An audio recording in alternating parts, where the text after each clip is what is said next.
Let's move over to wide receivers. You got a couple of stardom wide receivers that are also pretty good values on the DFS slate this weekend. Right, and let's start with Hollywood Brown there for the Cardinals. He's been good so far this year, right? I mean, he's not putting up bananas numbers, but 27 fantasy points in his first 2 games. This should be a high-scoring affair. SI Sportsbook has the over-under at 50. And also, this is a strange stat because Jalen Ramsey plays for the Rams, but they have actually allowed the 3rd most fantasy points to receivers lined out wide in their last 8 games.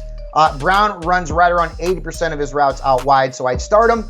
And I also like DK Metcalf this week. And listen, folks, I know it's Geno Smith throwing him the football. DK's done nothing so far this year, but it's a good matchup against the Atlanta Falcons. Their defense has surrendered more than 30 fantasy points per game to receivers lined out wide in the first 2 games of the season. So if you're ever going to have faith in DK, this is the week to play him as a flex. And who are we sitting this week at wide receiver? It looks like a couple of guys that a lot of us were high on coming into the season, but they just haven't lived up to expectations. It's a tough week for the sit-em wide receivers because so many wide receivers are just playing really well right now, right, Jen? So I'm going to go with Juju Smith-Schuster.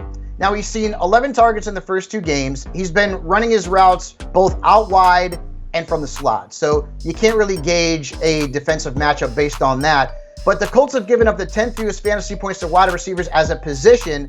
And also, let's keep in mind, it's hard to predict which Chiefs wide receiver is going to be the guy to play on a week-to-week basis, right? I mean, who was it last week? Justin Watson. No one has Justin Watson. So Juju is a fade or a risk-reward flex. Same thing with Elijah Moore, a player that I really liked coming into the season, and he's seen plenty of snaps. I mean, that hasn't been the problem, but he's been out-targeted by Garrett Wilson. He's tied with Corey Davis for targets in terms of the number 2 spot among Jets wide receivers, and the Bengals have allowed the fewest fantasy points to receivers lined out wide after the first 2 weeks. That's where Moore runs most of his routes. So if you've got depth at wide receiver, Elijah Moore should be on your bench, and suddenly Garrett Wilson maybe should be put into your starting lineup.